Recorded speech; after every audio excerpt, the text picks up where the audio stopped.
Chapter 41. They sat together on the porch for nearly a quarter of an hour, watching Chiron, Semele, and Dionysus play pinochle and chat like old friends, before Nico finally found his voice. "Your mother?" Mr. D smiled. "Oh, Nico, you sweet, ignorant child.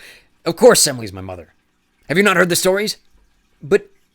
Will pressed his fingers against his temples, as if to keep his brain from exploding. "That Semele in the mist...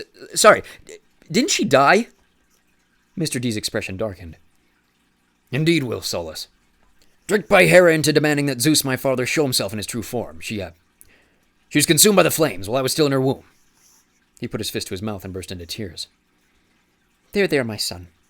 Semele squeezed his shoulder. She glanced at Nico and Will. "He has always been an emotional one. He gets that from me." Mr. D brushed away his tears. "You better forget you ever saw me like this," he warned the demigods. "None of it ever happened." "Of course," Nico said. Then he winked at Will. "I saw that," Mr. D cried. "Don't make me smite you, Nico D'Angelo." Now, dear," said Semele. "All is well. Nico and Will restored me to you. They deserve our gratitude." Said the god. "Well, for your sake, I won't smite them then." He took a shaky breath. "But only for your sake." Nico was fairly sure Mr. D was just being melodramatic, but he did his best to keep a straight face. He turned to Semele.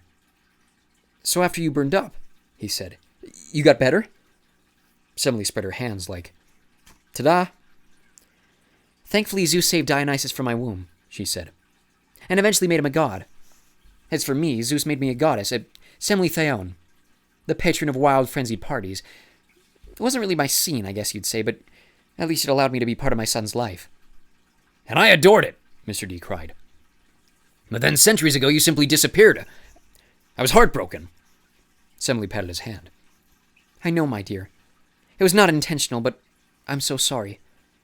When gods are forgotten, they begin to fade, and I fear I faded before I could ever say goodbye." "An eidolon?" Mr. D shook his head in disbelief. "I still blame Hera for this, you know. She must be responsible. Next time I see her..." Chiron cleared his throat. "But Mr. D, all is well now. We should focus on the present, as you always say. Semele's return." "That's right," agreed the goddess. "And I learned a great deal during my struggles. I would not erase all that I've gained, all the friends I've made. Especially these two." She smiled warmly at the demigods. "They were instrumental in my return, and not just because of this last adventure. Their defeat of Gaia allowed me to begin to choose something different." Yeah, I suppose so," Dionysus said, his voice shaking.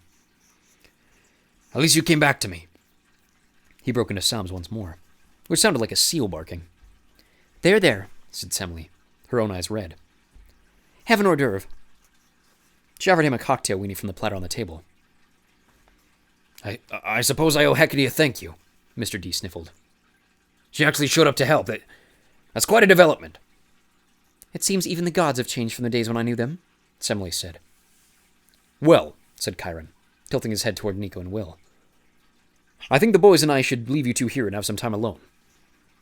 He wheeled himself to the far end of the porch and stared unfolding his magical chair, climbing out into his full centaur form. Mr. D raised a finger of warning at Nico. "Remember, don't breathe a word to anyone about this, or I'll drown you in the Long Island Sound if you do." "Dionysus, please," said Semele. "Manners." "Fine," he said. "I'll only feed them to Peleus." "We won't say anything," said Nico. "I promise." Chiron escorted them down the path to the cabins. A single puff hopped out of the woods and rolled along at Nico's heels. It was sadness, as if it had felt the emotional turmoil in Nico's chest. He was thinking about his own mother, and Bianca, and their brief time in the underworld. He was happy for Dionysus, but he yearned for his own lost family. He knew this was a perfectly normal feeling, with or without the puffs. He'd always remember his mother with a mixture of fondness and sadness. The holes left behind by everyone he'd lost over the years hadn't gotten any smaller, but he'd finally learned how to live with that. What would Dionysus say, once he'd stopped crying and talking about Cheese Whiz? Probably be present in the moment. Nico tried. It helped to lace his fingers with Will's. Once they were far out of earshot, Chiron broke the silence. "In all the years I've known Dionysus, I've never seen him like that." "He might be a god," said Will, but I don't think he's all that different from the rest of us. You know Chiron, said Nico. Will had a family reunion of his own on this trip. The sadness in Nico's heart faded as he listened to Will excitedly explain how Naomi had come to be an unexpected part of their rescue mission. I feel happy, Nico realized. Not envious. Despite all the troubles and close calls, he was glad that he'd gotten to go on this whole strange journey with Will, and happy that Will's mother was part of his life. Both of our lives. Your mother sounds absolutely lovely, Will, said Chiron. I'm thrilled your relationship with her is so strong. What was your mother like? Will asked. I don't think you've ever talked about her. Chiron sighed. Philyra. I'm afraid it's not a very happy story. I'm sorry, I didn't mean to pry. Chiron's eyes crinkled. Quite all right, my boy. You didn't mean ill by it. Perhaps we'll speak of it someday, but not now. Will squeezed Nico's hand and cast him a sidelong glance, as if to signal, juicy gossip. You boys had quite the trip, said Chiron. And it's certainly interesting to see how your past heroism has affected so many. Pirithous, of all people. I remembered him when he was mortal. Insufferable. He sucked, Chiron, Nico said vehemently. Still hard for me to wrap my mind around his justification for what he did. Well, look at Dionysus, said Chiron. He's here at camp because the gods couldn't imagine a solution without some form of punishment. What you two did for Camp Jupiter, for the Mythics, for your friend Savannah. You imagined a new path. A more hopeful one. I think both of you are very good at that. Nico felt the heat rising in his face. He still wasn't so great at accepting compliments. It reminded me of Nix and Bob. She hated that he changed. And she hated that you changed, added Will. Your Cocoa Puffs, they're supposed to torment you, remember? Chiron chuckled. She thought that your worst memories and thoughts would incapacitate you, but from what I hear, even your cacodemons are adapting. Yeah, said Nico. Still figuring that out, but I'm realizing that even if they represent my darkest moments, they can teach me something important. Listen to you, Nico, said Chiron, smiling. I remember when you first came here. You've changed so much. I'm proud of you. Don't you get all sappy on me now, said Nico. Mr. D was bad enough. I don't know that I could handle it from both of you. Except the love, said Will, because it's not stopping anytime soon.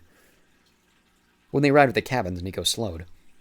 He saw familiar groups sitting and chatting by the fire pit. Olodari spotted Nico first and waved at him excitedly. Hey, look who it is! You're back! Olu, Ananya, and Noah rushed toward them. Nico was stunned by how much more comfortable and at home they looked, even bundled up in their winter jackets. Had it only been a few days ago that they'd sat together in the dining hall? You have to tell us everything, said Ananya. And we have so much to tell you, Noah said. He stepped closer and then lowered his voice. Did you know that Mr. D is actually a wine god, but he's not allowed to drink wine? Will stifled a laugh. Oh, really? Wow. Chiron cleared his throat. All right, campers. It's past curfew. And these counselors have just returned to camp, so please, allow them to get some food and rest. We'll come find you tomorrow, Nico promised the trio, and tell you all about our trip. They rushed off excitedly, and Nico smiled. He was looking forward to teaching those kids about the world. The dining hall was empty this late at night, but one of the dryads had apparently gotten word they were back. They'd set 2 places at the head table, with plates of Nico's and Will's favorite desserts. They'd just eaten at Camp Jupiter, but Nico never turned down chocolate chip cookies. Guess we settle back into our routines now, he said as they dug in. Feels kind of weird. Yeah, said Will. Like, a couple of days ago we were sneaking into a real courthouse to find some fake courthouse, and that was the least strange part. That's the hero's life, said Chiron. I've been here at Camp Half-Blood for what seems like forever. But also, I've been all over the world, you know. I've seen things you couldn't even dream of. Do you ever miss traveling? Nico asked. Chiron paused to think. To be honest, I don't know. I haven't thought about it in quite some time. Maybe you need a vacation, suggested Will. If Hecate can take one, then why can't you? The old centaur laughed. Perhaps. But it's my duty to look after the new demigods who arrive year after year. And I enjoy it. He raised his eyebrows. Unless you're volunteering to become the new activities directors. Nico and Will traded a look, but remained silent. Then eat up, boys. I should get back to the big house before Dionysus finishes all the hors d'oeuvres. Once they were alone, Will leaned his shoulder against Nico's. It's good to be back. I was thinking the same thing. Well, that and also how much I miss the food here. Way better than Camp Jupiter. In almost every way. As the puffs circled their feet, begging for treats, Nico set aside a few of the tastiest-looking cookies for something else. I haven't always been the best with burnt offerings, he admitted. But after what we just went through, I kind of don't want to forget about the gods. Even Apathy and Dolus. Even Laverna? And the Dean Fairy? Will asked. Let's not go overboard. Will laughed. As Nico ate, he was aware of Will staring at him. His eyes were like those of a mist-created puppy dog. What? Asked Nico. I know you didn't want any more sappiness, but... Nico groaned. Not you, too. You're my boyfriend. You already signed up for this. I did. He set down his cookie and reached for Will's hand. All right, you have 30 seconds. It won't take 30 seconds, Will promised. I just want to say that I'm proud of you, too. I don't think you realize how much you've changed in the last year. If past Nico had gone through what we did today, he would have responded differently. Very differently. You think so? Nico said. I don't know that I've changed that much. Nico, look at your life. Will's smile lit up his face. When we first became boyfriends, you were so uncertain about the future. You've doubted yourself more than you believed in yourself. Now you've got younger demigods looking up to you, and you just helped your sister avoid a catastrophe across the country. You helped too, he said. But we're talking about you. No distracting me from the sappiness. It's been over 30 seconds. Will laughed. And I just wanted to say that I don't think I've ever felt happier, Nico. And I know it's because of you. Nico wrinkled his nose. All right, I accept it, he said. And then he leaned forward and met his boyfriend's lips with his own. I'm happy too.